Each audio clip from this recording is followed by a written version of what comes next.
Good evening, everybody. And we've got a lot to get through this evening.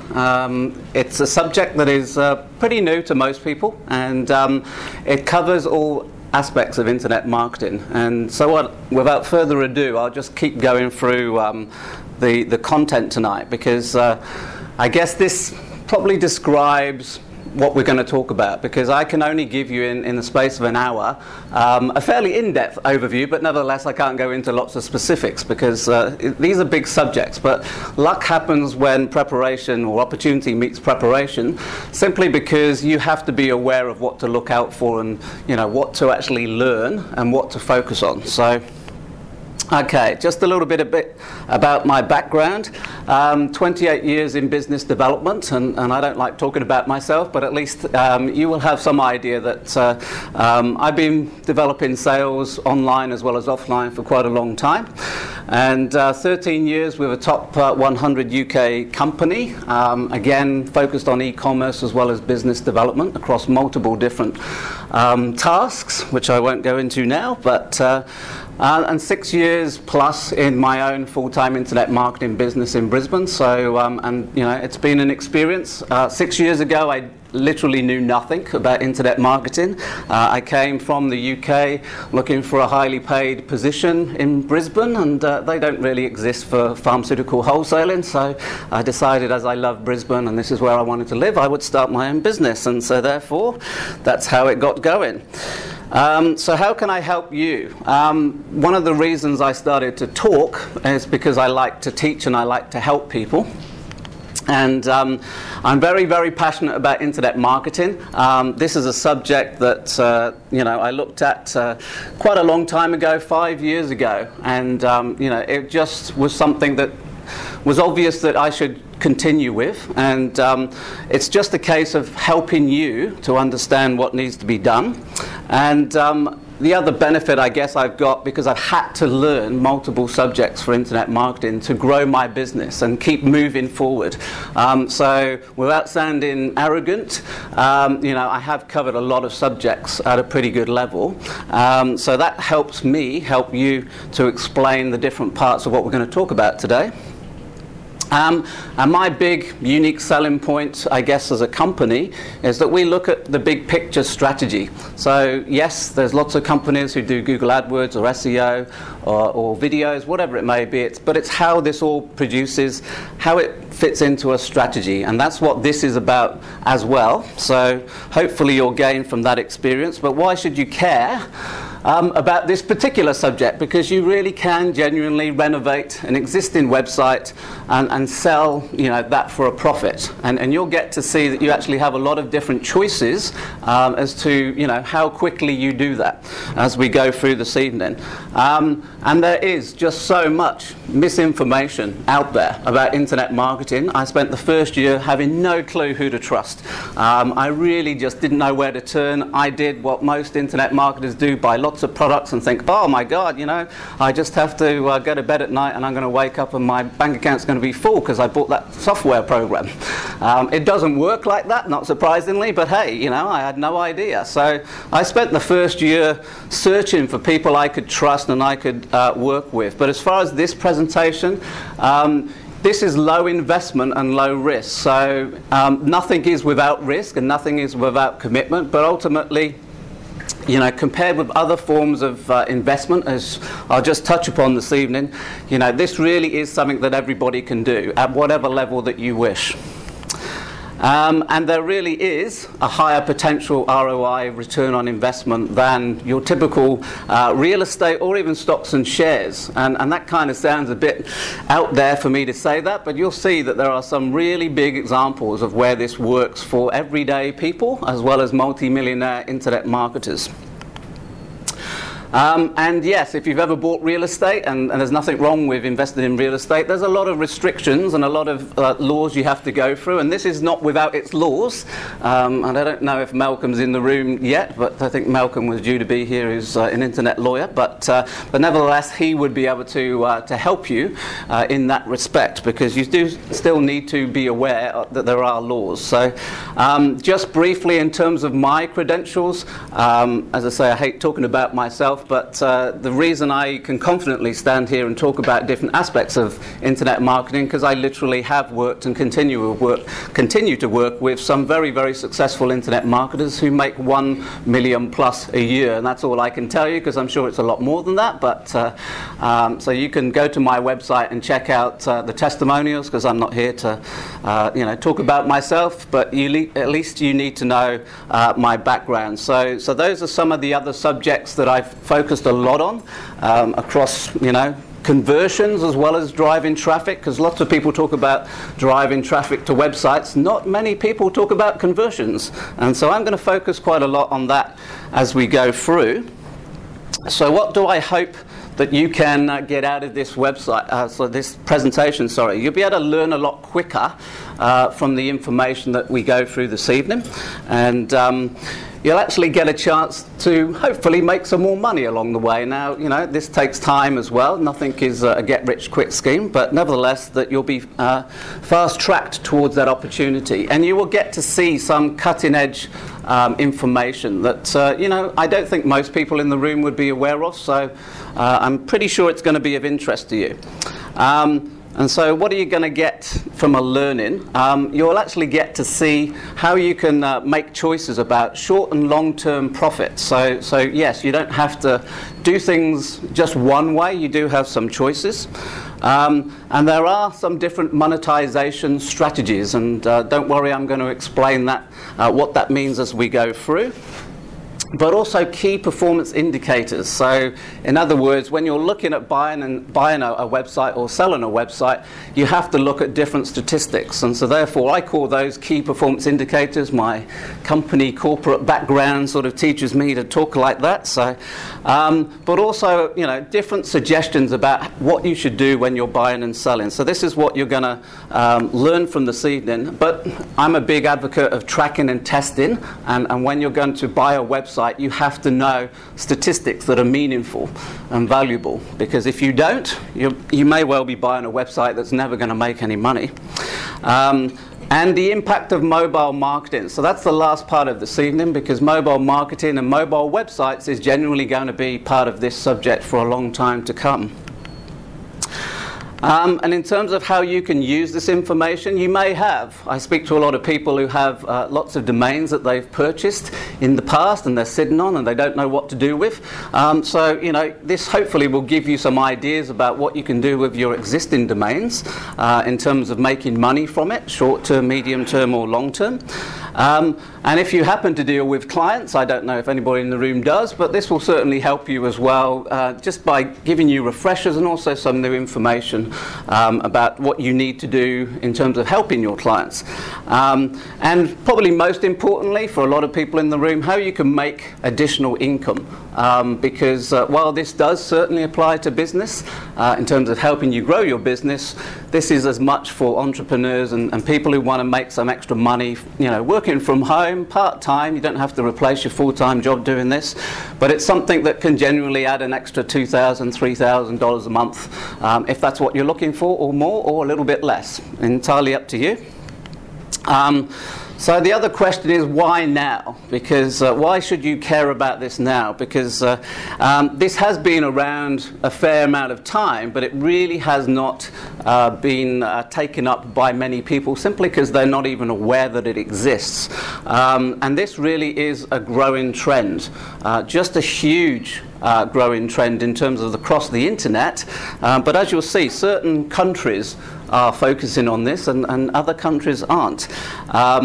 But you have the opportunity to do the typical sort of buy low and sell high, and that really is what this is all about. So you're looking for, I hate to say it, rundown websites that haven't been used for their potential, but that you can actually then take and renovate yourself and actually make a profit as a result.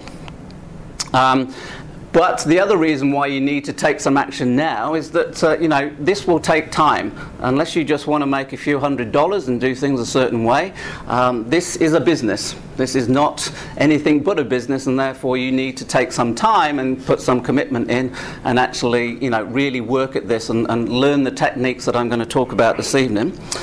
So what is website flipping? Because that's the terminology that is used in the industry. But just before I actually literally explain that, let me show you a video that just demonstrates, if I can move that over there, exactly how this relates to the offline world.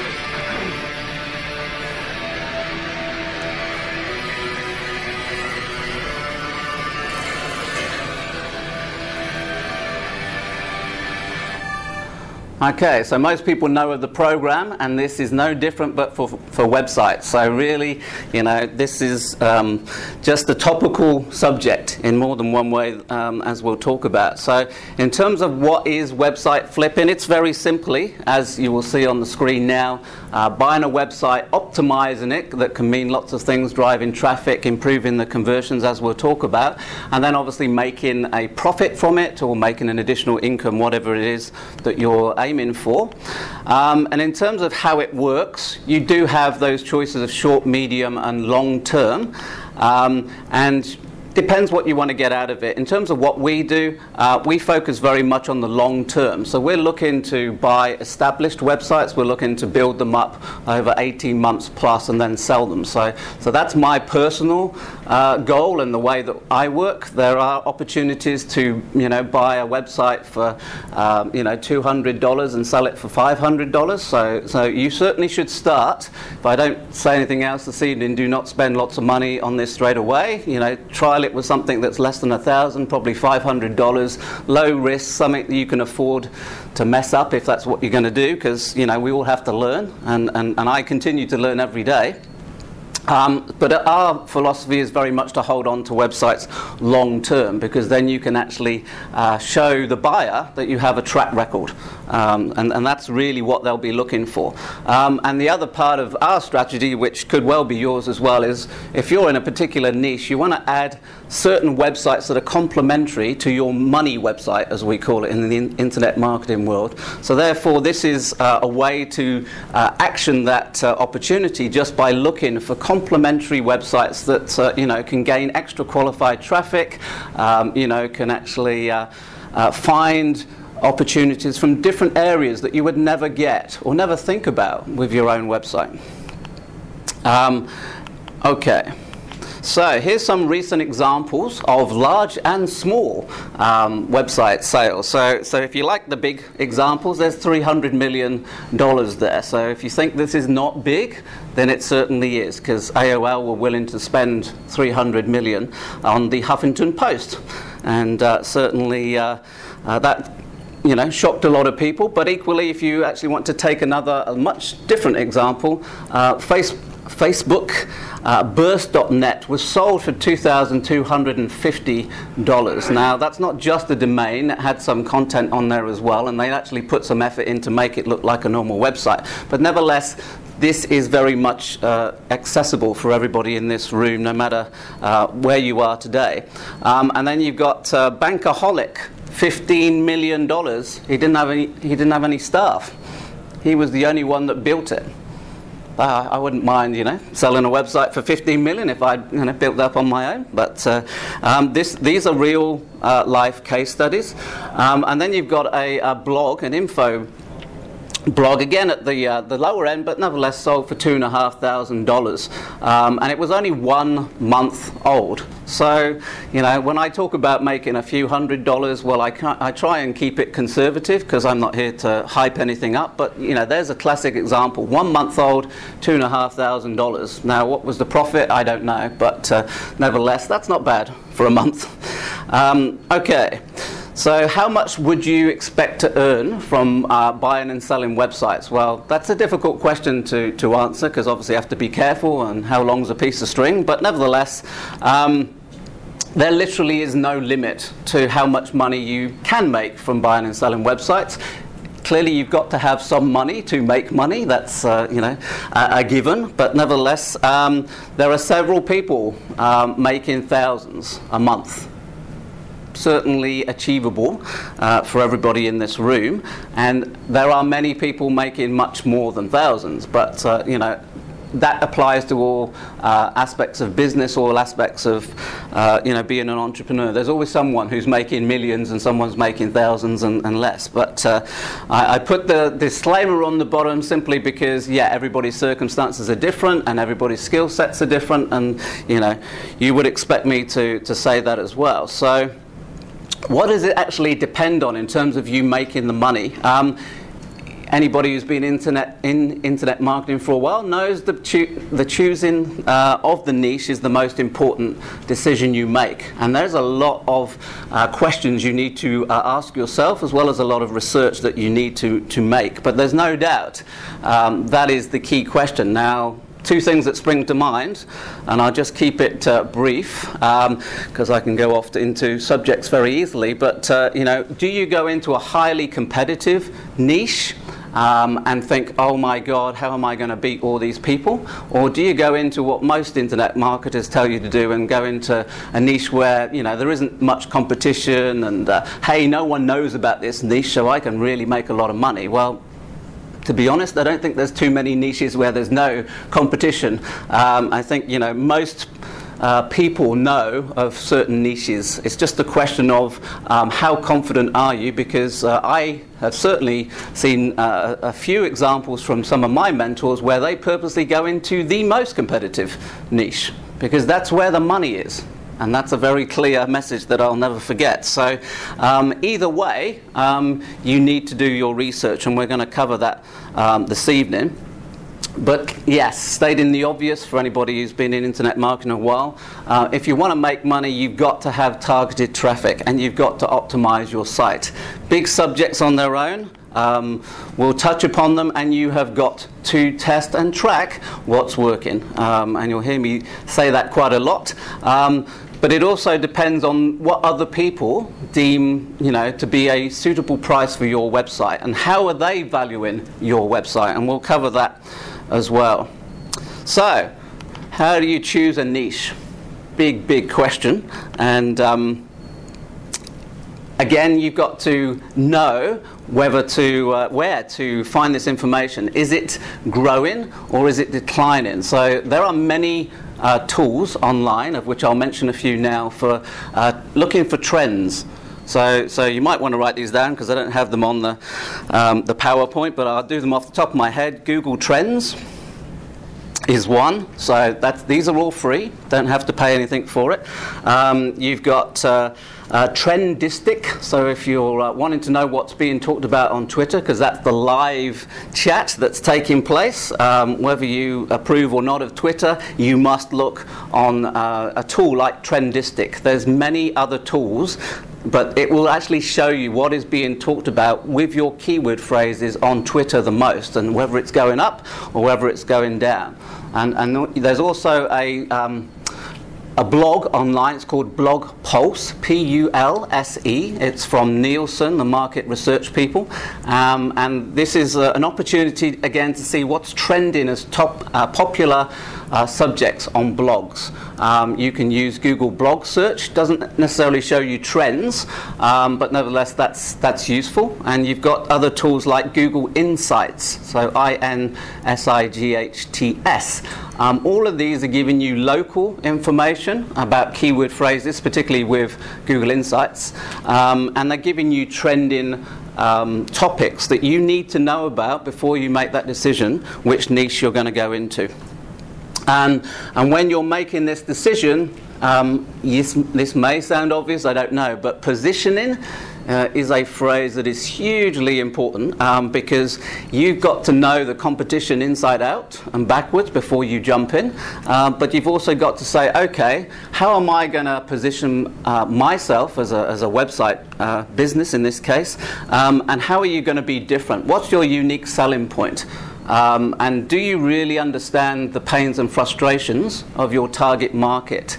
Do you live, eat and breathe, or can you, or are you willing to live, eat and breathe what they do? Because one of the suggestions I've heard many times over the years is if you're going to go into a niche, go into something that you're passionate about.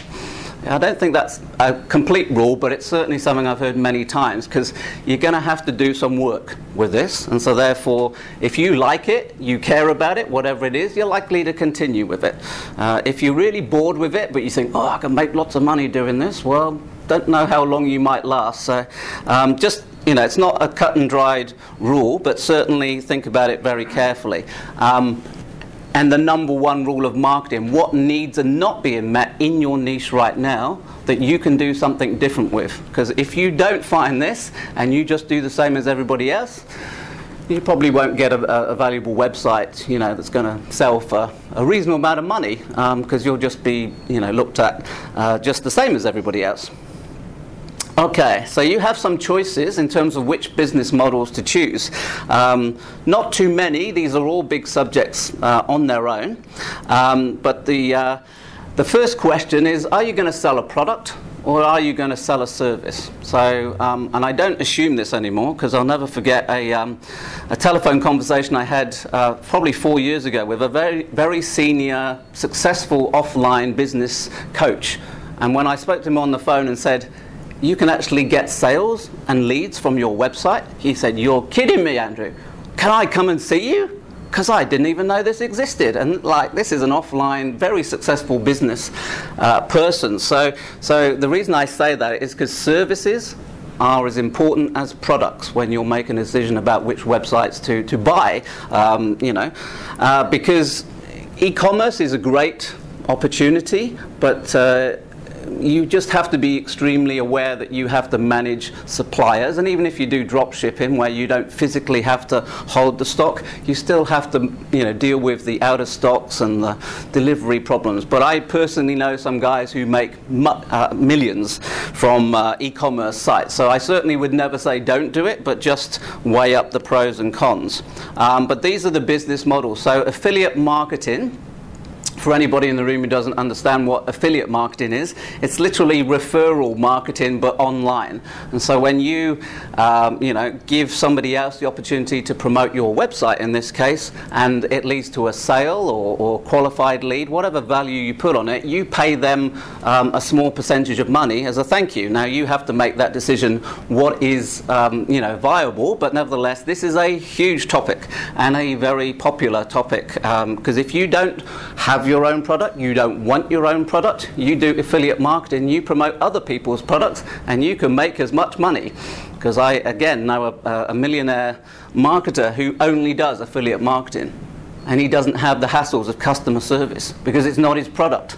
He is very, very good at traffic and conversions. And so that was his decision. And so affiliate marketing is something that you can do even if you don't have a product today. But you can have advertising on your site. Now there's different forms of advertising. You can get companies to advertise on your site, which is a very popular thing.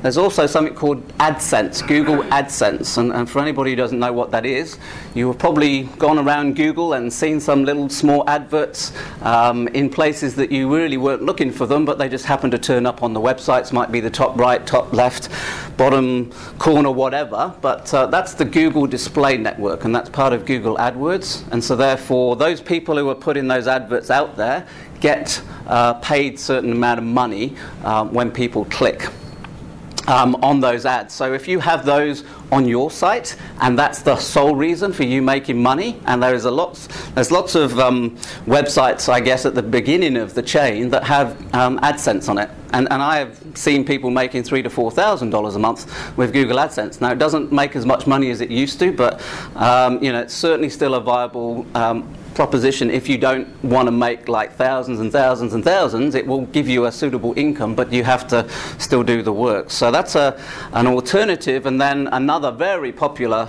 subject, which we won't go into now, but membership sites, training, videos that you can record from your computer about your expertise, putting it into a membership site, charging a subscription fee, a monthly income, $27, $47, whatever you want. But this is a lot of work. So what if you could actually buy an existing website that already has a lot of content. For whatever reason, they don't want to use it, they kind of bored, they got an illness in the family, who knows what the reason is, but you could quite possibly pick up an amazing bargain of stuff that would take you months to generate. So, and that's really what we're talking about here. So you have to start to decide at the beginning, what is the way that you're going to make money from the website that you're actually buying. So in terms of how you increase your income once you've actually purchased, invested in the website, these will be obvious and big subjects. I will touch upon them very briefly, otherwise we'll be here for many hours. But there is something called a Panda update, which for anybody who doesn't know what that is from a Google point of view, this is the biggest change in how websites are found on Google since they introduced something called PageRank, which is an authority number that Google give to websites. And so this is the biggest change. It's happened in the last 6 months, dramatically changes how you need to view your websites. So whether you're buying them, renovating your existing ones, this is a big change. And in simple terms, you have to be very careful of duplicate content on your website. Do not in any way allow that to happen, because now Google, for the first time ever, are giving you a website score. And I don't know what that is out of yet, but certainly if your score goes down because you have duplicate content, you are going to have a hard time getting found on the internet, on Google anyway. So, so this is a big change in the way that they work. There is a lot more to it. Come and talk to me afterwards, because I need to keep moving forward. But you will be probably aware Facebook have made a lot of changes as well. So why am I telling you all about this in connection with targeted traffic? You have to be aware of how to use these assets, because this is what Facebook is, it's what your website is, and it's what whatever marketing tools you use in are assets. But we're talking about websites as assets this evening, and I'll cover that later. But this is all part of your marketing portfolio and can easily be part of your business that's sold. And then you will be possibly aware there's Google+, which is the competitor to Facebook. So you need to be aware of it. You need to know the basics, or work with someone who can advise you, because this is all going to make a huge difference to how much money you can make from your websites, because people will be looking at all these assets and working out what the value is. So in terms of what I call website outcomes, that's conversions in a different terminology. But you must, this sounds obvious, but I can guarantee that there'll be a lot of people in the room who have not looked and understood exactly what their targeted keyword phrases are that best describes their business, where people are ready to take some commercial action, i.e. buy, not just information seek. 20% of searches on the internet are commercial intent driven, 80% are information driven. So you have to find this out, and there's only one way to do it quickly, and that's with Google AdWords, which is why they make $28 billion a year from the ads that everybody tells me they never click on. But so you've also got to think about what is the conversation that's taking place in the searcher's head when they put their search into Google. This is assuming you've already got your website and you obviously want to increase your income. You've really got to understand the psychology of what are they thinking about. Big subject, but nevertheless extremely important. And while website design sounds kind of, oh well, that's obvious, isn't it? Website design, well, what is the objective? I deal with a lot of clients, and I say, the first question I say is exactly, what is the objective of your website? There should only be one. Most people have 6 or 7 and confuse the hell out of every visitor. I have to challenge myself on that on a regular basis. So what is the call to action that you have on the money sites, or the complementary websites that you have? That is what you've got to think about. One main call to action per page, no more. Okay, so other aspects that can influence how much money you make from your website you've purchased. Marketing copy. Very, very few people use marketing copy. They all know about content, and that scares people a little bit with content, but it shouldn't. But content now on your website is hugely important. That's part of Google's change. But when I talk about marketing copy, it's really an opportunity to get inside people's head what are they thinking? And this is why marketing copywriters get paid lots of money in some respects to actually do this every single day of the week. So don't underestimate the need for marketing copy, not just content. But you must, this is kind of an internet marketing 101, but for many people, they don't capture people's details when they visit your site. So what does that mean? So you give something away for free, you know, could be a 7-week course, could be a free set of videos, could be what they call a white paper in the internet marketing world, but something that's topical, that solves people's problems relevant to your website's you know, specific target market. So it's all got to be tied in, but you literally give something away for free that they would want to pay for, and they just give you their first name and email. This is a huge part of how your website will be valued. How big is your list? And it's not just how big is your list, what is the relationship you have with the list that you build over time. So moving on from that, surprise, surprise, we come back to tracking and analytics that, again, will make a huge difference to your money that you make. And anybody who doesn't have, or who does have Google Analytics? Who does have Google Analytics? Oh, I thought it might be a little bit more than normal. But nevertheless, the next question is, are you using it? Do you understand all different parts of it that you need to? Possibly not, because I sit with many people and they're just absolutely amazed what you can find inside Google Analytics, but it is the #1 analytics package, and you can see something called a bounce rate. So that tells you whether people like your website, you know, and if they don't click on any links at all, anywhere else on your website, and they disappear, that is included in your bounce rate. And if you have a high bounce rate, you've got a big problem, because people don't like your website.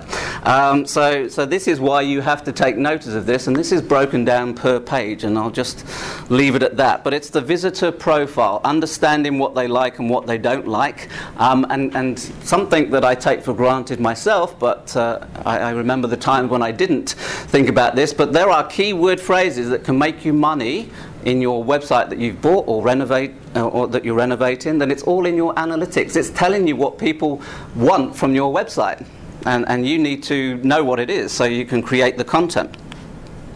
Another way to track what's working, i.e. what's making you money, is something called URL shorteners. So there's Bud URLs, which I personally use a lot, because you have long, what I call ugly URLs, like with lots of numbers and dashes, and just goes on forever. So you wouldn't want to be sending that out to anybody.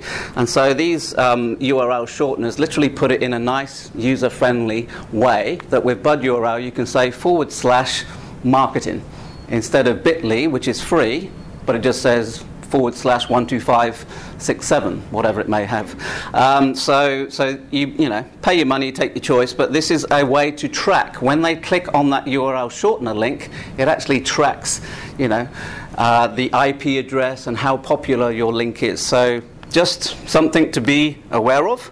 But in terms of selling your website, there's 3 different approaches that you need to be aware of, and that's the market approach. So looking at the big picture, how many rankings have you got on Google, Bing, and Yahoo?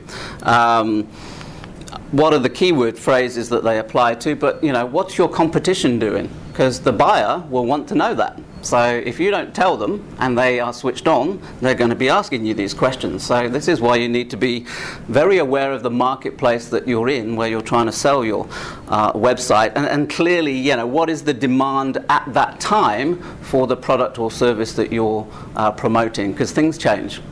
And so therefore you need to be able to justify exactly why you're asking a certain amount of money. And in terms of the cost approach, how much would it be for them to recreate your site? So if I looked at a website and said, oh my God, that's going to cost me like $7,000 to recreate, and I can buy it for $4,000, then clearly that, you know, all things being equal, is going to be a much better deal for me. So you've got to, you know, work out as much as you can, and it's all research, and just like selling a house, what's the average market value, if you like. And then something that everybody cares about is the income approach. So there's different sort of times earnings, but 10 times earnings is what most people tend to look at when it comes to websites. And an offline business is 3 times earnings. So you can start to work out very quickly the big opportunity this is. And I can tell you that's conservative, because I know of many sales that is 16 times, 24 times, you know, the monthly earnings. So, and this is where the money is really made, and there's still a huge amount of bargains, if you want to call it bargains, out there. So these 3 approaches will literally give you a really good assessment of what your website is worth when you come to sell. Okay. And one of the questions that I get asked a lot is, well, how legitimate is this as a business? I mean, do businesses really buy websites? Like, you know, it's kind of intangible, you can't really see it. So you know, does it really happen? And so what I thought I'd put in here is what is considered to be assets in terms of being sold and purchasing, because I went to a site which I'll explain in a minute that sort of just gives you the definition, and this applies to websites. Assets represent ownership of value that's convertible to cash. They don't really care whether it's a website or whether it's a house. You know, it can be tangible or intangible. And it may produce or be seen as capable of producing value, which clearly a website can. And just a few other criteria set by the International Standards of Auditing, interestingly enough. So this is a real business.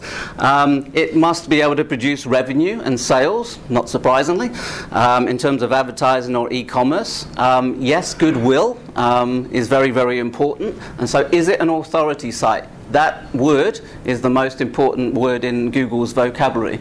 Do you have an authority site? What influences that? Too many things to talk about right now, but many aspects influence what's an authority site. But can it produce a non-monetary value to a website? So in terms of branding, can you really put a figure on that? Probably not. You know, if you're recruiting, you know, how helpful is that to you if it's actually going to save you a lot of time and money? So it's not necessarily how much cash is coming in from that, but it's all part of what people look at when they're actually going to buy a website asset. And this is the Google Analytics part, is can it be measured you know, reliably? So if you don't use Google Analytics, or when you're buying a website, you're buying it from a place that has their own hosting, be very careful, because it's not accurate at all, unless you're buying you know, a purpose-made piece of software. Okay, so when a company is sold, and this is literally how businesses look at it, they are going to be looking at these factors on your website. We've covered some of this already, so I won't dwell on it. But you know, this is all part of your website portfolio and your website value. So it's very, very important that you keep developing it. And in terms of, well, this is just summarizing what we've already talked about, really. In terms of, you can and should renovate existing websites to create extra revenue. So moving on from that, other aspects which, again, just to reiterate, and I'm not going to read them out, because unless cost of maintenance is something that you need to be aware of in a factor that determines what is valuable to a purchaser. Because if you are spending all your days manually, you know, controlling your website, a potential purchaser is not going to be terribly impressed with that.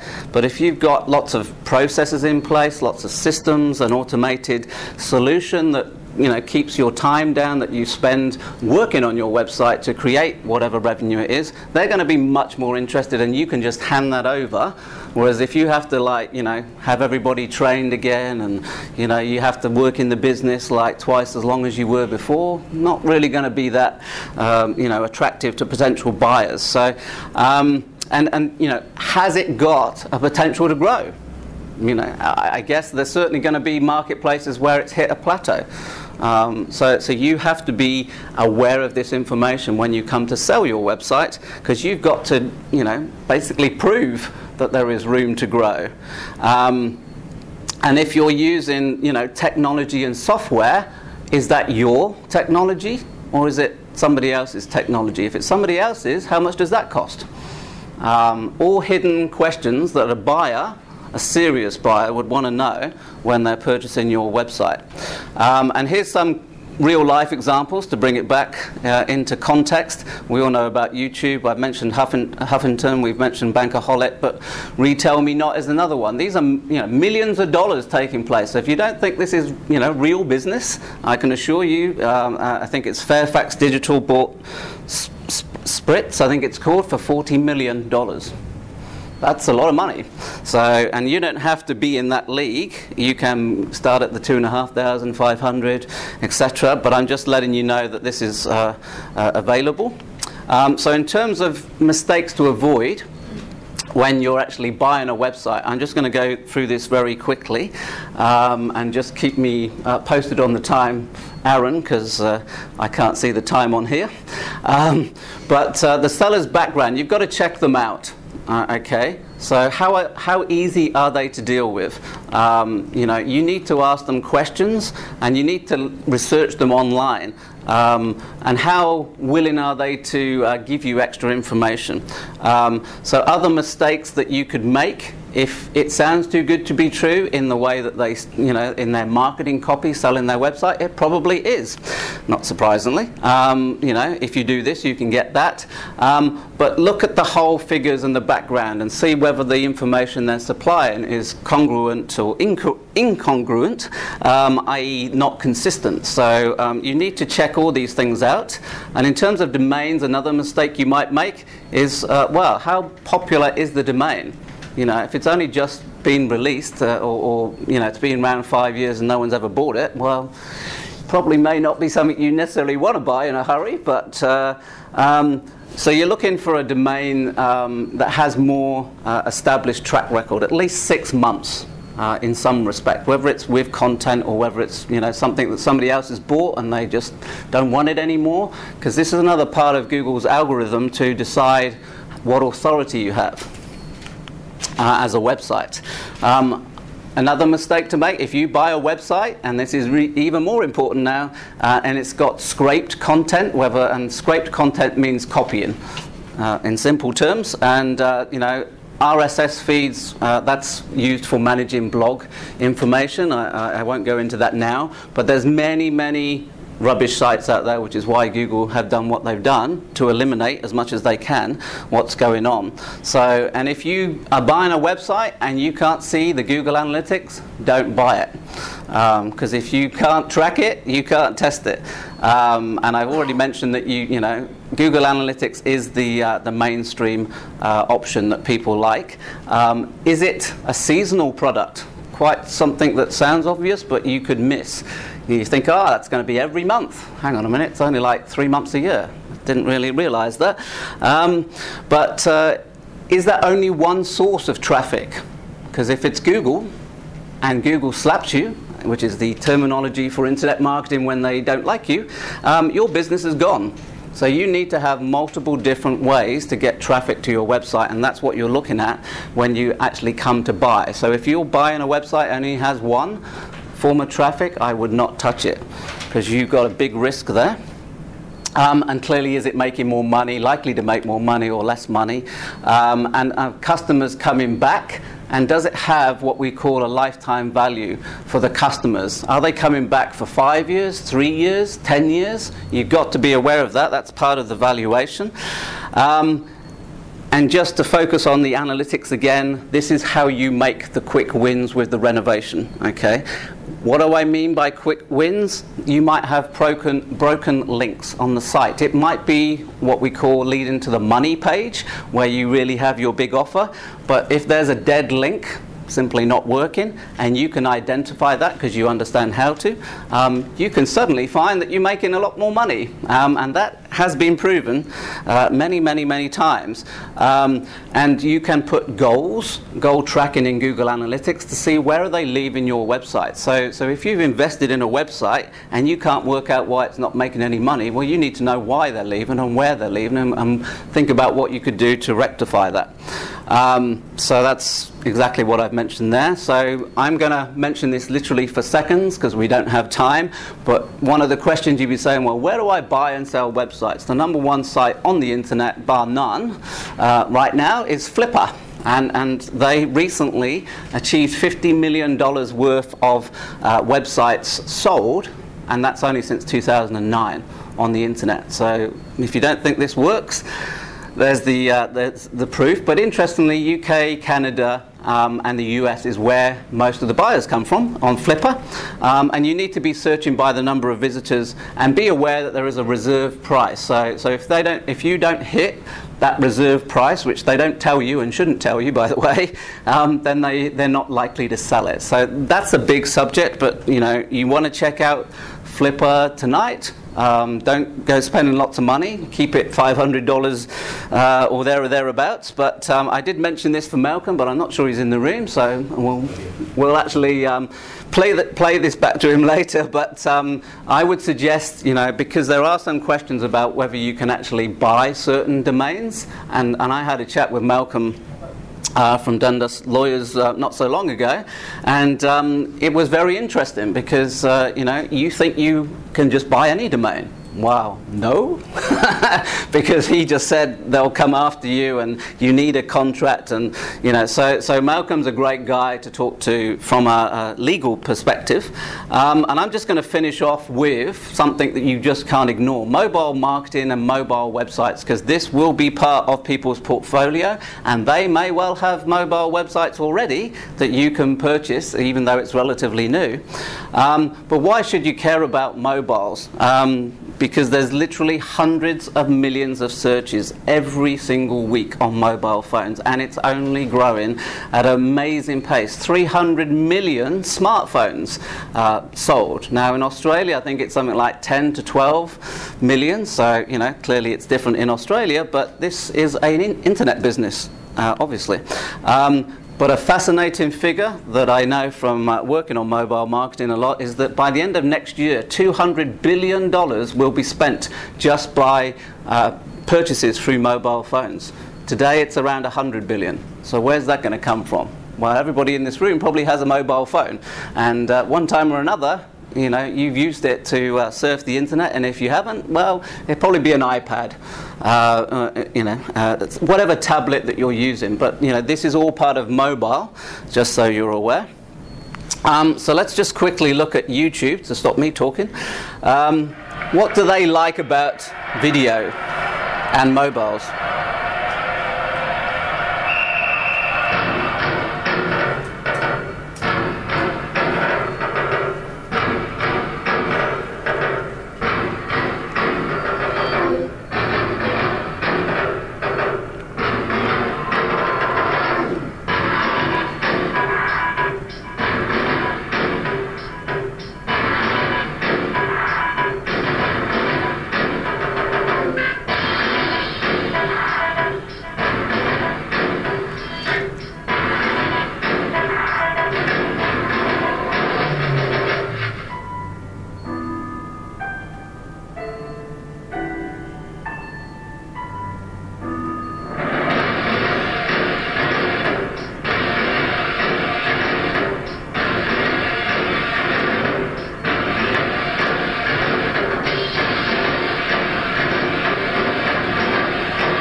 So when Google and YouTube get behind videos and mobile, you know that it's important. So, and for anybody who doesn't know what a mobile website is, and it's not converting your existing website so it's mobile friendly, that's okay, but you still can't surf on it, and I hate it because I have to scroll back and forwards and I can't find anything.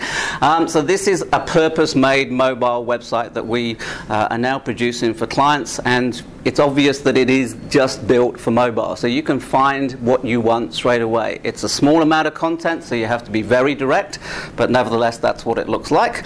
And in terms of other really important parts of the information, 50% of searches locally have commercial intent. So if anybody cares about selling anything locally for whatever reason, this is huge, and it is going to, if it hasn't already, take over the number of searches taking place on PCs and Macs. So mobile is here to stay, and from a conversion point of view, they take action.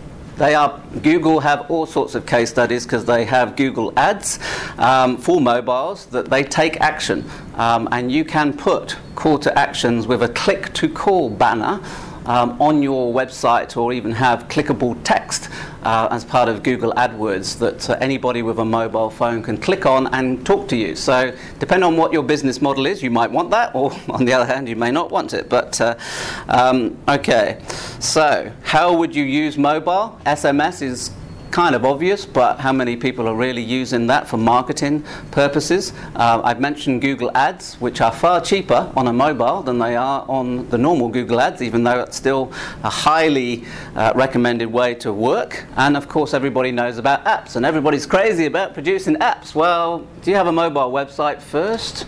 Or do you have one already? Probably not. So probably maybe worth getting a mobile website first, because I've asked this specifically to one of the top mobile marketing sort of guys in the world, and his recommendation is most definitely get a mobile website first, because you have to do a lot of marketing to get that app found. And I'm not saying that don't create an app, but be very aware you've got to do a lot of marketing, because there's still a limited amount of space on everybody's mobile, and you don't spend 3 hours looking for every single app. But you can and should consider doing contests via mobile phone, and there is technology now where you can text to win, and you can vote and participate in surveys and quizzes.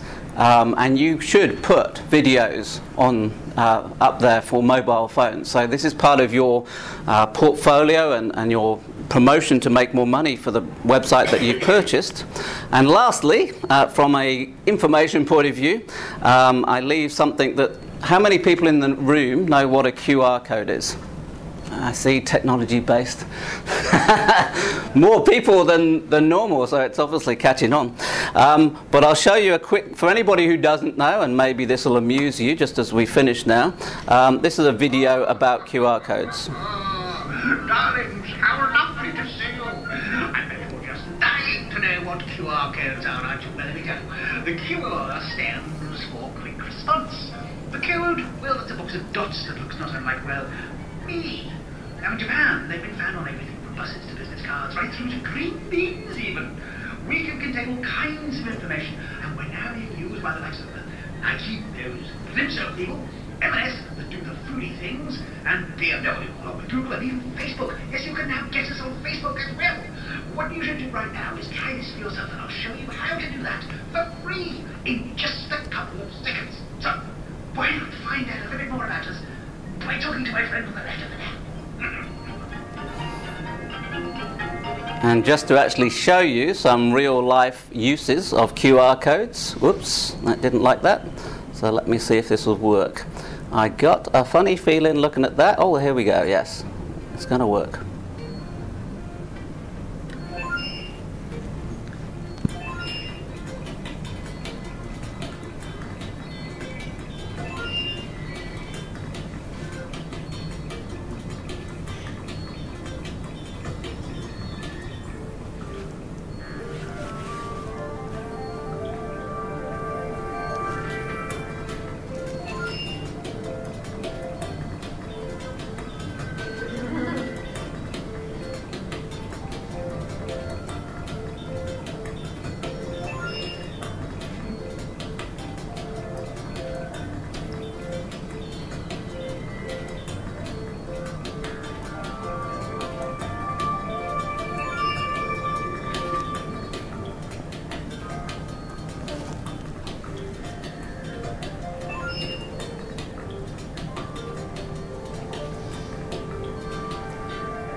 And so just while the credits are rolling there for the video, I have to tell you something about a company called Tesco's from the UK needed to expand into Southeast Asia, and they thought, how can we increase our market share? And I just absolutely love this story, because people spend a lot of time waiting for underground trains, and so they said, okay, well, the walls are not being used, are they? So let's paint some products of what we sell, which is supermarket stuff, and they would put the QR codes literally over the food products. And so while people were waiting for their underground trains, they would literally point their camera at the products and do their shopping. By the time they get home, the shopping's done. How cool is that?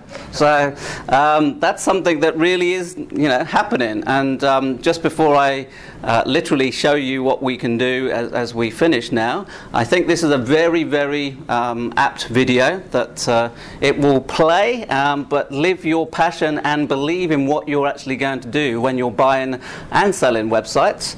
But let's make this work. What would be the single most valuable piece of advice you could give us to make an attempt to create some of the value that you guys have done with your very impressive companies? People say you have to have a lot of passion for what you're doing, and it's totally true. The reason is because it's so hard that if you don't, any rational person would give up. It's really hard, and you have to do it over a sustained period of time. So if you don't love it, if you're not having fun doing it and you don't really love it, you're going to give up. And that's what happens to most people, actually. If you really look at the ones that ended up being successful, unquote, in the eyes of society, and the ones that didn't, oftentimes it's the ones that are successful love what they did so they could persevere when it got really tough. And the ones that didn't love it quit because they're sane, right? You wouldn't want to put up with this stuff if you don't love it. So it's a lot of hard work, and it's a lot of worrying constantly. And if you don't love it, you're going to fail. So you got to love it. You got to have passion. Okay, so, and that is a great message that I can't even add to, really. And so just to literally finish off now, that you have leaflets on your seats, that we focus, as you can probably tell, a lot on what works for websites. So if you literally want a free website review, please contact me via email, phone, SMS, of course.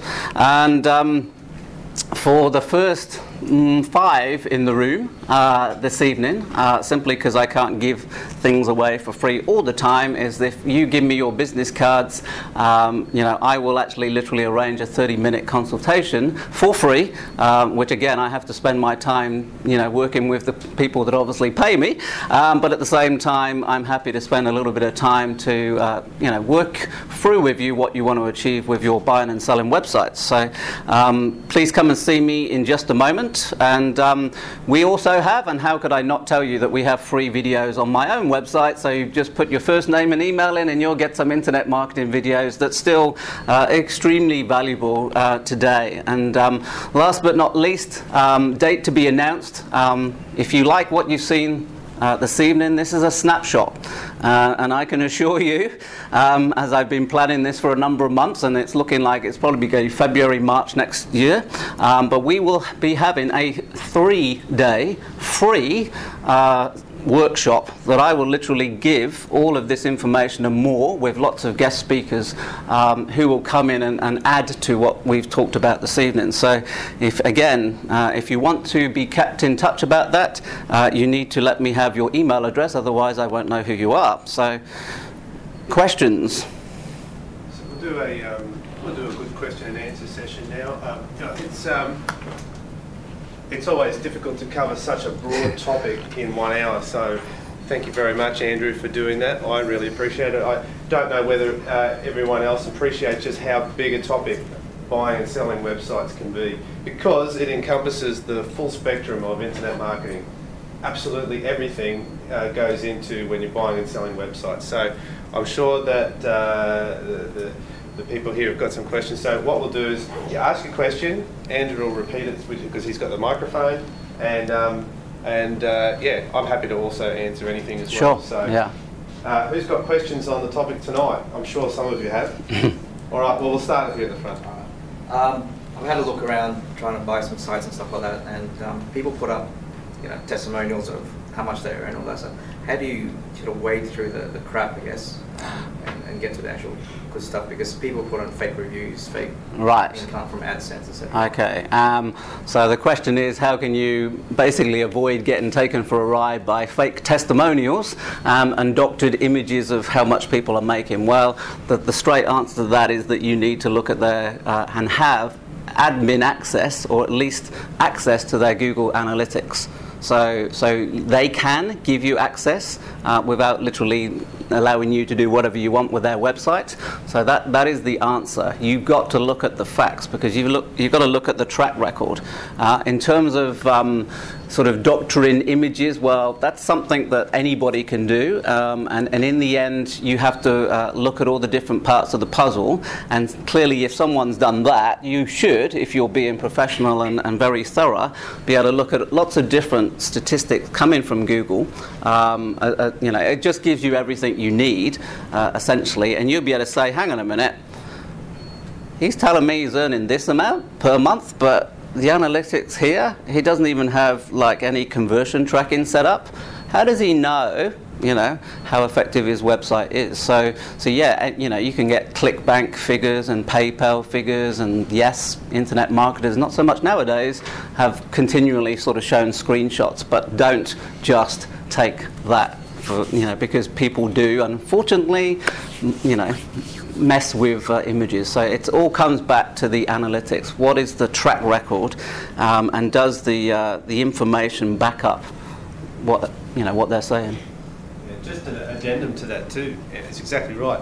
But if you go onto Flipper and you see a site that you like, and the seller of that site, if they're legitimate, they'll have those Google Analytics stats there, they'll have the ClickBank stats there, they'll have all the stats there. But if it's actually, if they're really official and upfront, they'll actually give you read access to Google Analytics for you to go and have a look at them. If they're not, just don't buy it. Like Andrew said, just don't buy it. Plus you also get an authority score on Flipper as well. Are there due diligence services available for this sort of stuff or not? So the question is, can you get other people to help you as a service? As a service, right? Due diligence, like you wouldn't buy a proper business. Okay. I gave my secret away. Right. Okay. But of course, it costs money. Yes. So yes. You learn it yourself, and trial and error, possibly make mistakes and cost you money, or you cough it up and find somebody who can help you with it. Yeah. Someone over here had a question? Andrew, you mentioned about mobile contact there. Yes. Yeah. And is the stats now that the conversion rate, did you say, is faster on mobile? Yes, absolutely. It's been proven. Conversion for sale, or? Yeah, conversion for e-commerce, sort of carts on a mobile phone. Lots of case studies where they've literally added the e-commerce cart and doubled their sales. Like, big companies, we're talking like millions added. So yes, and there are specific analytics that partly Google themselves have. They're still catching up with some of the analytics on mobiles, but there's something called AdMob, I believe, is who Google bought. So Google know everything, but so from specific mobile phone analytics, I believe it's AdMob that you would need to use. So be aware that yes, while Google Analytics is good for most things, I don't think they've quite grasped everything, which is why they bought AdMob. But it's all there, and it's definitely, because if you're searching, you're not really often information seeking apart from how do I get to Toowong Library, but you're going to probably search for a cafe or a product, and if you've got a mobile phone and an e-commerce cart that is specifically built for a mobile phone, it's one click. Amazon, PayPal, they have one click purchase, bang, next. So they are they're doing this for no other reason to make lots of money, but they make it very easy. Do we know really why at the moment? I mean, apart from the obvious reason, but why it's the conversion rate is much faster? Well, I guess it all depends on which marketplace that you're talking about, and you know, if I was on a mobile and I wanted to find something, and literally you're not going to spend a lot of time. I think it's just the fact that, you know, it's still a small screen, no matter even if you've got and which you have to have a purpose-built mobile phone, but you really don't want to spend like hours surfing on a mobile phone.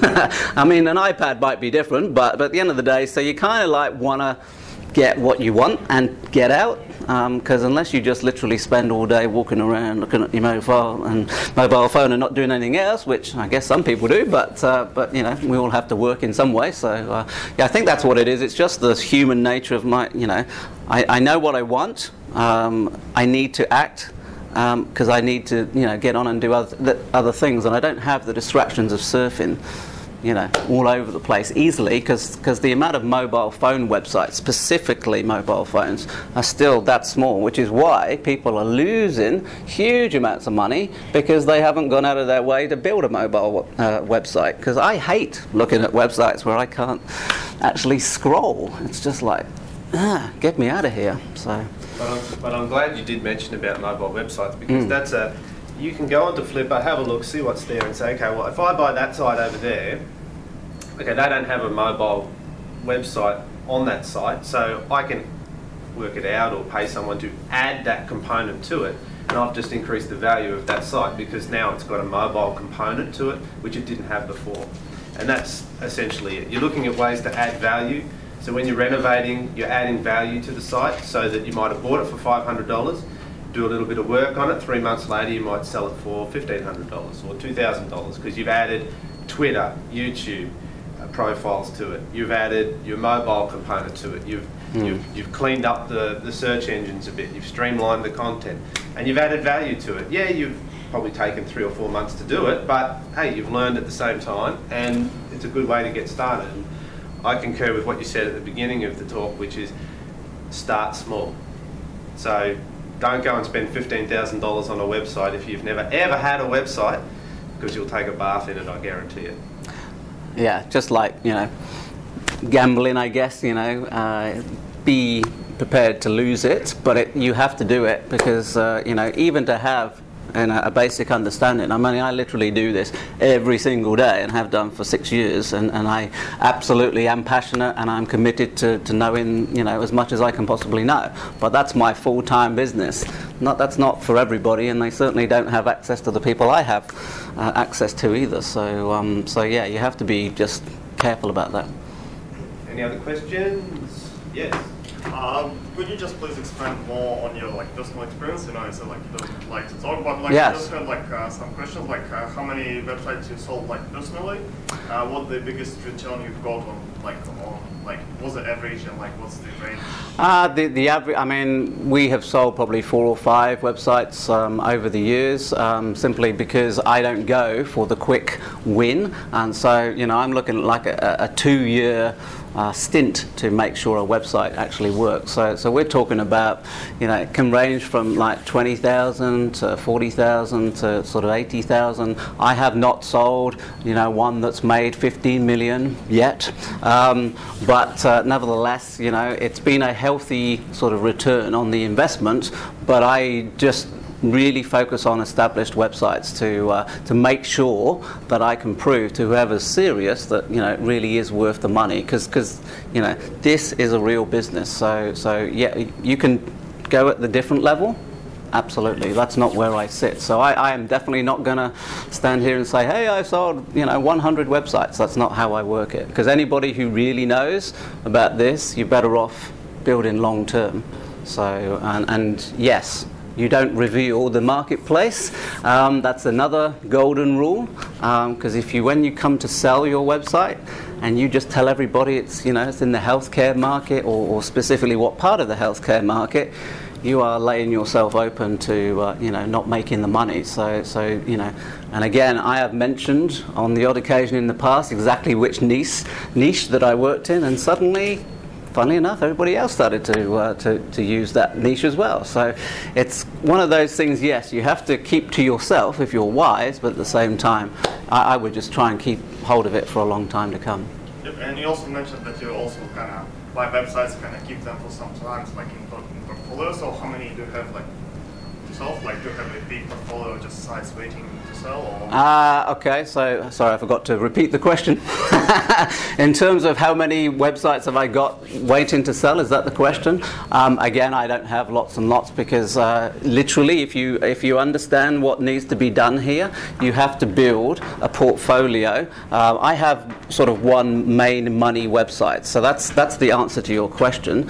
I don't have 6 money websites all within a niche necessarily. I focus on one website that actually delivers the revenue, but you build satellite websites, as I call them, to complement the actual qualified visitors and sales. So that's how I work it. You might be lucky and find that you've got 3 or 4 money websites that are just making so much money you just go, oh, this is just amazing. But knowing the work that can be involved in a website, do not get too carried away with numbers, because it's not numbers, it's quality. It's what are you doing to track and test what's working, as well as there's 27 different ways to market online. I don't profess to be an expert at every single one of them, but I certainly know enough about them to say to you that, yeah, you need to be more selective than go the quantity way, because quantity never really delivers in my experience, because this is a business. And so that's my best advice to you. From thinking numbers, I would think, okay, let's really make this work over 2 years. Can I sell it for 100,000? That should be a pretty good figure to go for. I know people who've sold a website for $1 million after 18 months. Is that everybody? No. And no woman's is going to say that, hey, everybody can make $1 million from a website, because you have to know your stuff. So just depends on what your budget is, as well as your time and your expertise, etc., etc. And just final question is, how close do you get to the Google top 10? Like, I mean, in terms of search results? How close do I get? Yeah, like on your just like sites that you. I have screenshots to be in the top 3 for every single targeted keyword phrase, and if you want to email me, I have those, because I have to deliver that to clients who ask me exactly the same question. So the only way that I can possibly answer that is say, okay, here's a screenshot, because obviously it changes every 10 minutes, the Google searches. So I purposely go out of my way to take screenshots on how I've delivered those results for clients. So if I can do it for clients, I can certainly do it for myself. Does that help? So I have a question. And you probably don't have to repeat it because I'm almost close enough. Yeah. So what can we like a quick 3-pointer on what should these guys do? Go home. What should they do to just get started? Right. Just to have a look and have a look and see what's out there. What are your top 3 tips on just what to do? The top 3 tips I would say first is visit Flippa and just get a feel for what this is all about. And Flippa's not the only site, but nevertheless it's the #1 site. So it will give you a good flavour of what to look for to begin with anyway. There's a lot of moving parts to that. Number 2 would certainly be keyword research. So if you don't know how to do that, now this is a big subject, and so don't think you can just push a keyword phrase in and find everything you need, because you won't, because we spend literally 5 to 6 hours doing this professionally. But the Google external keyword tool, which is part of Google AdWords, so you must have an account. I think it's $10. But either way, that would be my next tip, because you have to know whether anybody's searching for your subject, because it doesn't matter what you think they're searching for, are they really searching for your subject that you want to get into? And so that would be my tip number 2. And number 3, if you've got any domains right now that you've already got, I would think, okay, what's my passion? What do I really care about? And do the domains that I have, do they fit my passion? Now, it doesn't have to be like that, but I reiterate that this is a commitment. This is not a get-rich-quick scheme. So you must look at it and say, okay, how does that align with what I care about today? That would be my sort of 3rd tip, because it's, you're going to be challenged and you're going to be tested, and I can help you a lot, but nevertheless, you still have to want to do this. So those would be definitely my 3 tips. Yep, I agree with that. And the Google Keyword External tool, you can actually use a free. Yes. It is free. So if you just search for Google Keyword Tool, it'll have it there, and you can just punch in your keyword and at least get some basic stuff. It's not as it's not the big be all and end all, but it'll get you going. Yes. Question. Yeah, I just wanted to get an idea. I mean, you suggested going on Flipper. Yes. Look at buying sites. What about the other side of things, selling sites? Yes. How do you try and maximise the value and find the best buyer for websites? Okay. Yes, Flipper and the other side of the transaction. Yep. Okay. Or other approaches. So the question is about how to sell websites in the most effective way, and where would you sell them? Well, yes, again, Flipper is about selling websites as well as buying websites, and so there are at least half a dozen sort of like what I call sort of major buying and selling portfolios where you can go to. Nothing as big as Flipper, but nevertheless, yes, same places to do the selling part, but in terms of the question about, okay, how can you maximize, how can you find the right buyer? Well, there's something called a website broker, which we are certainly moving rapidly forward with, because yes, you need to know where to place your adverts and you know what's relevant, and this is all part of internet marketing. But a website broker's job is to actually literally find you the best buyer, help negotiate the sale, and take a percentage, just like a business broker for an offline business. So yeah, certainly that's what we are focusing on quite heavily at the moment, because you still need to know your way around the internet.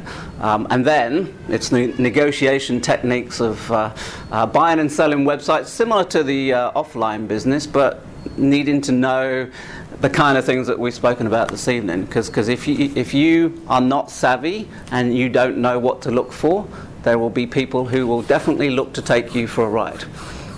So yeah, you probably need somebody's help to help you sell it, unless you just happen to be lucky and find, you know, I mean, you put it up for an auction on Flipper and you wait. You have your reserve price and say, I'm not going to sell it for anything less than that, and you wait for the bids. You don't tell them what the reserve price is. You certainly don't tell them what niche it's in, because they will ask you, and you just go, nope, sorry. Even on Flipper, you wouldn't say the niche. I wouldn't look at an ad that didn't say what niche. Wow. You can give a ballpark figure of like healthcare. So that's if you want to call a niche. But if you said, okay, you know, what is the core part of that niche? Is it sort of I don't know, cutting, you know, dropping your weight by, you know, 50 pounds, you know, next month, whatever? You're not going to get into that detail publicly. Clearly, if they put a bid in and, you know, you accept it, then that's going to be part of the negotiation to make sure that you will obviously, they'll be asking about your analytics, and so they're going to sort of see by the keyword phrase what kind of content that it is. But what I'm saying is, you want to know what website. Of course, and they're not going to literally buy it, you know, blind. But I'm saying you don't put that out there. That is a top tip from a guy that sold 5 million, 50 websites for $5 million, and Put the URL of your yes, site. don't do it, because you are just going to get, you know, you're not going to get the result you want, and it is a known sort of problem, and I totally take on board that if I was a buyer, I'd want to know what it was about first, but that's all part of your due diligence. You just don't go and publicize it, is what I'm saying. You know, you have private messages, and you can tell them what you want. So you don't have to say, hey, no, I'm not going to tell you at all. It's just that you just don't keep it away from all the thousands of people who are looking at the website. It's a really good site, people copy it. Exactly. And one thing I didn't mention is that every website can be copied in 4 weeks. That is another tip from another guy that I, you know, and he's been doing it a long time. So if you know the programmers and you know website building and you know the technology, you can replicate a website within 4 weeks. That's, I mean, you know, not for everybody, but that's why you don't tell them. because otherwise, yeah. You only want to deal with the people who you want to deal with. So all the tire kickers, they won't bother, and the people who are legit will try to ask you, well, what's your domain name, give me some stats, all the rest of it. Yeah. And it all depends on what sort of price range you're looking at too. If you were dealing down in the chafe area, down sub $2,000 range, then it's probably not worth your while in doing all that hidden disclosure stuff. But if you're dealing up in the higher range, then it all makes sense. So it just depends where you're at in the spectrum of your valuation of the site. That's really all it is. What's your view on local versus international domains? Okay, so the question is, which is better, local domains or international? That's .com is definitely the known value, and that's what people care about. So, you know, from that point of view, you're likely to get more money for a .com than a .com.au. However, depends on obviously what the strategic objective is of the business, because, you know, if they only want to focus on Brisbane, then they're probably going to be quite happy to get a .com.au. But from a general perception, a .com is always going to outweigh, you know, a .com.au in terms of value. But that still isn't the be-all and end-all, because you still, I mean, hey, if you're making, I don't know, $100,000 a month from a .com.au, and, you know, you're only making like $50,000 a month from a .com, well, you kind of might just change your mind there. So it's not like a cut and dried rule, but there's no doubt that .com is what people care about. So I could expand on that, you know, in terms of, well, you know, local strategies. Local search is huge, and Google have changed a lot of their algorithm to focus on local search. So if you've got something local and you want to keep it local, there's no problem. I mean, the internet is the internet because you can go international, but, you know, I wouldn't never say don't do it because it's local. You're just not maximizing necessarily all the potential. But yeah, Google love local searches. I mean, they have changed their emphasis towards it. So certainly consider it. Any other questions on buying and selling websites?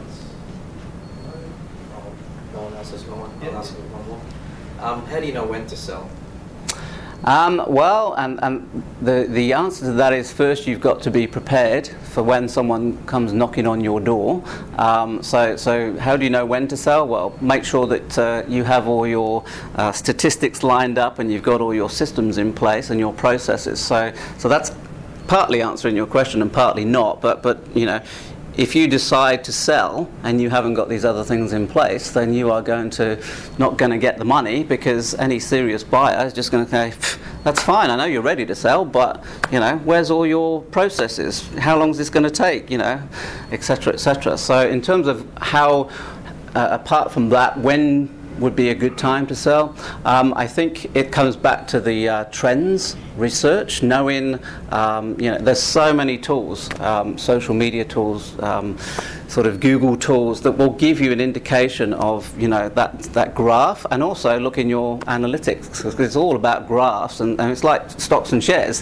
How do you know when to sell a stock and share? Well, you know, not that I'm an expert in that respect, but I've been to enough seminars that, you know, yes it goes up, yes it goes down, and you put a line there and it's kind of, oh, you sort of sell it there. Well, I don't know if it's quite as exact science as that when it comes to websites, but certainly yes, use all the tools that show you what the demand is. So if you're seeing a consistent trend, and you think, oh God, you know, is this really, I mean, it just might stop soon, and you've got all your other processes in place, and you don't want to do it anymore, because the main reason why people sell often is like they just don't have the time to do it anymore, or a family crisis has happened. Circumstances have changed. So it's not always, hey, you know, well, I'm now making 100,000 so I can make $1 million. I mean, that's another sort of key performance indicator. You know, you say, okay, 10 times earning, this was my objective, to sell the website, so now I'm making that, so I can now sell it for that. So that's kind of, I was happy with that. You know, I want to make 100,000, that's probably a good time to sell. Now I can justify that. So that's another answer to that question. But yeah, it could always be different circumstances that force you to sell, but does that help? Yeah. Yeah. I've seen a couple of times on eBay, there's some people who are selling a website. Actually, they sell you a license to the website. So yeah, when you buy, it's not expensive, but you don't buy the code and you don't control hosting and everything. So yes, it's like you use it, but I don't know. It's kind of like you kind of lease it. Yes. Yeah. Don't go anywhere near that. No. So when you buy a website, like you have to buy the code and you control hosting and all this stuff, right? Yeah, so the question, just to repeat it for the video, is that would you buy a website on eBay where you don't control the hosting, you don't control the code, and probably don't control lots of other things you don't even know about? Be extremely careful is the answer to that. It's not recommended. There are the odd gold sort of opportunities on eBay, but it is a bit... yeah, and particularly if it's obvious that you don't control the hosting, then they can. I mean, your business that you will spend months working on, if they don't like it for whatever reason, your business is gone. So no, be extremely cautious when it comes to eBay anyway. And there's nothing wrong with eBay. As just like an example of selling, but like I've seen it in other places where they just offer you a license of using. Yeah, you're not in control. Yeah. Is the answer. So no, I would never do it. Never do it, because knowing what I know, the big reason why websites don't work, and this applies to other clients as well, is that if you can't control all aspects of that business, and including hosting, which is clearly pretty important, if people can't even see it, then you could never commit yourself to making that work. So it's not like franchising. No. I mean, I'm trying to think now. That there are definitely sites out there of companies who just sell websites, and if you want to call them a franchise, they definitely exist. But having been and sat in 2-day seminars, and they're very slick, very professional, fantastic content. There was only one problem, and I won't mention the name as I'm on video. But fortunately, I know some extremely sort of influential people who know their stuff, and so at the end of the 2 days, I said, whatever his name is, Jerry. I can say Jerry because you don't know his surname, but I say, should I invest in this system, Jerry? And basically, he said, be very careful, because at the end of the day, it's not search engine friendly. Because I used to be the director for that company, and I know it's not search engine friendly. Bit of a problem that, but they didn't seem to mention that in the 2-day seminar. So yeah, there are franchises, I guess you would call it, sort of selling bulk website systems, but you're still not controlling easily, although they'll completely deny that the content. So if they're gone, you'll be. Pardon? If they're gone, then you'll be gone. Yeah, well, it's their website. Yeah, I mean, they'll tell you it's it's your website, but it's if they're controlling everything, if they go, you go. Yeah, it's not your own hosting. Question back person. On the subject of hosting, what's if intending on selling? What's the best way to go? Like if I'm building a site on my own server, for argument's sake, and I go to sell it. Should I sort of deploy that to a third-party server? No? You mean in sort of as you're transferring it, or? Yeah, well, if I'm hosting it currently on my server and I sell it to you, yes. do I just sell you the image plus the domain name? Or? Well, basically, yeah, I will repeat the question that it's in terms of if you have a hosting provider right now, tell me if I'm repeating this correctly, and you want to sell your site, should you change the hosting to a third-party provider before you sell? Is that the... how do you transfer it? What you're asking? Yeah, right, okay. In terms of transferring the site, there's something called, and I think this answers your question, so tell me if it doesn't, but there's something called escrow. And so escrow is something that is used on various sites across the internet. It just means that you put money up front in a secure environment, and it is kind of not released until every party signs an agreement. So that's one part of how you sell the website and how you transfer it. Clearly, any website has to be transferred with files that you have to, send across in FTP terms or whatever it may be, but at the end of the day it is the website file, so you want to leave that until the last possible minute, clearly, which I think is why you're asking the question, because yes, you don't want to be sending them anything until everything is legally binding, so you don't need to transfer your hosting, because ultimately it makes no difference to them. They can't access it now, and you're certainly not going to give them access to your server.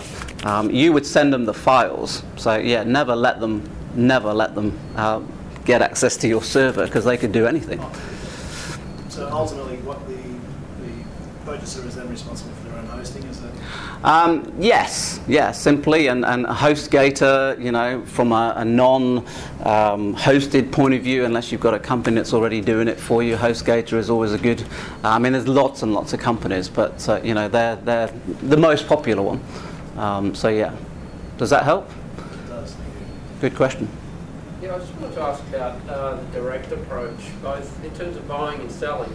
On the one hand, we have some websites, and we occasionally get people saying, "Oh, we're interested in buying your websites," and it's usually time wasters looking for an absolute bargain. Right. But on the other hand, sometimes you see a site and you think, this is an opportunity. Looks run down, but it could be fixed. But if I contact them, what are the chances that they'll get back? How from both directions can the direct approach? Well, we were discussing that before we started this evening, and so how can it be done, and should it be done? Certainly yes, you should strongly consider the direct approach. You obviously do have to really know your stuff in that respect. I mean, Flipper protects you for all the reasons that they've spent a lot of money putting all the safeguards in place. So if you do it yourself, clearly you don't have those safeguards, but yes, one of the secret tips for advanced marketers, or someone who's not advanced, who's using someone who knows what they're talking about, is to look down the search engines at page number 5 or 6 and see if there's something called a PageRank 5 website. For anybody in the room who doesn't know what that means, it just means that's a pretty good authoritative website for Google, and you should approach them if all if it all ticks the boxes as much as you can see, then they will probably never have had anybody who has approached them that often, if at all, to say, hey, I'd like to buy your site. And they go, really? Why do you want to buy my site? And so, there'll be some people who'll just be ready to go, okay, fine, I don't understand why you want to buy my site, but, clearly the downside to that is that someone go, I've got something valuable. Yeah. But I mean, that's human nature. So, but yeah, you definitely should follow through privately. But we were talking about approaches, and people who are serious can, find out your contact details by domain searches and reverse engineering, and then send you an offline leaflet, as we were talking about, this evening, where, they've really done their homework, they've put it together professionally and said, hey, we'd really like to approach you to buy your website, and they've literally posted it, handwritten, come and have a chat with us. And so those are professional buyers who know what they're looking for, and so you can do that, or if you don't have the experience, you work with someone who does know what to look for. Yeah, I've had it both ways. I wanted to buy a site that I like the domain name, and I found the owner's name in Whois, and sent 2 emails and no response. So I moved on. Yeah. I've also had the reverse, where someone approached me because my name protection had expired, and an email came and saying, do you want to sell? And after a week I thought, I'll send a response. And so rather than me making the first offer, I thought, well, let them make the first offer. So I said, how much are you prepared to pay? And I'm still waiting. Right. And that was 3 months ago. Yeah, they're just typing. Yeah, and you can't stop that. At the end of the day, people are out there tire kicking all the time, and you just have to look for those indicators. I mean, clearly, if they never follow up, pretty obvious one that they're not really serious. But yeah, it's something that will happen more and more. And if you really, are switched on, that you will be looking away from the obvious places as well as on the likes of Flipper, because there are millions of websites and people who just have not a clue about what we've spoken about this evening. And you know, for whatever reason, I don't know, they've got lots of authority links and suddenly they've got a page rank 4 or page rank 5. Not that that's the most important thing, but certainly that's one of the indicators. Yeah, well, as soon as they go to Flipper, they start developing a clue.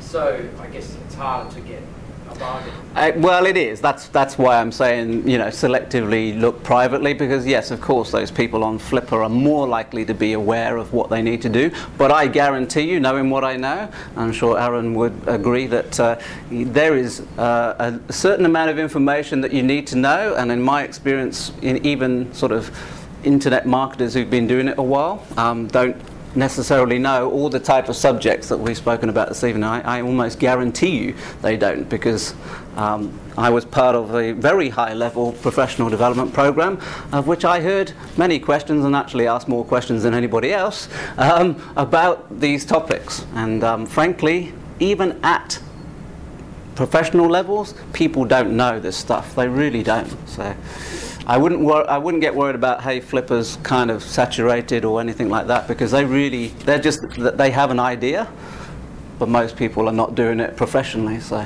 No. Any other questions? We might wrap it up. One more. All right, last question, and we'll wrap it up. What we'll do then is, just before we do that, we'll have the last question, and then if you want to just hang around, have a mingle.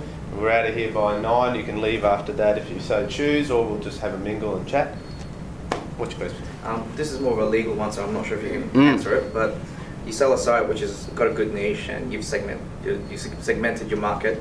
How far away can you set up a, I guess, almost like a sister site that is in a similar niche but different segment before they can sue you? Well, that depends, and I'm not a lawyer. And if Malcolm was here, he would definitely intervene here. But I would say my personal interpretation would be, depends on the non-compete clause that you obviously put in the contract that you know that is involved in the other site. Because clearly, yes, I mean, if you were buying a site from you know, somebody else and you thought, okay, that's great, now I've bought that, but you know, maybe they have another site that's in a sort of related part of that niche.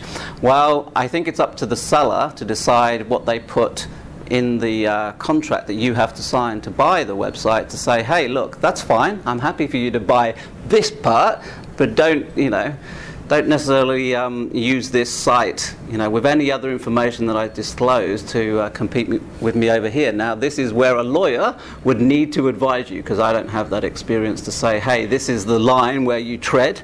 But I'm sure there is a definite legal aspect to that, and it's really up to the seller, in my personal opinion, as I say, I'm not a lawyer, that they would have to put in there a clause. And how effective is a non-compete clause? Well, you know, that's open to interpretation, but certainly it's been effective for people who've worked for companies. Don't compete in this space for the next 6 to 12 months, otherwise we'll come and sue you.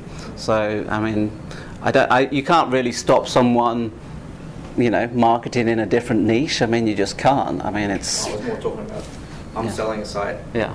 How far away can I set up? This is a good niche. Okay, well... That's a legal question, and that's one that you would have in the agreement that you have between the buyer and the seller of the site. And then, of course, that's up to you to negotiate with the buyer whether or not you're going to go and hose them in about 12 months while going to do another one. So that's up to you and them to decide that. Yeah.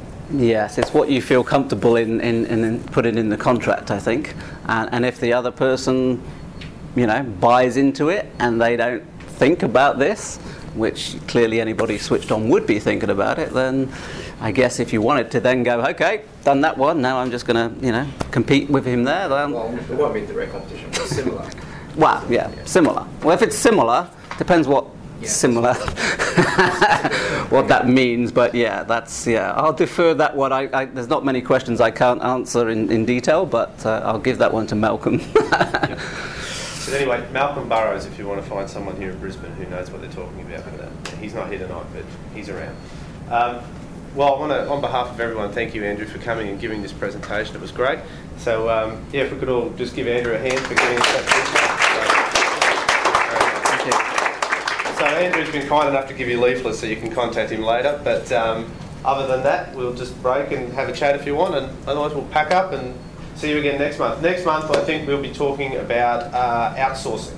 So if you want to learn about how to get more done in your business by not using yourself and using other people's time, then outsourcing will be for you. So, all right, so we'll put that up on the meetup group, outsourcing for next month, and if I can't find anyone to talk about it, I'll cover it.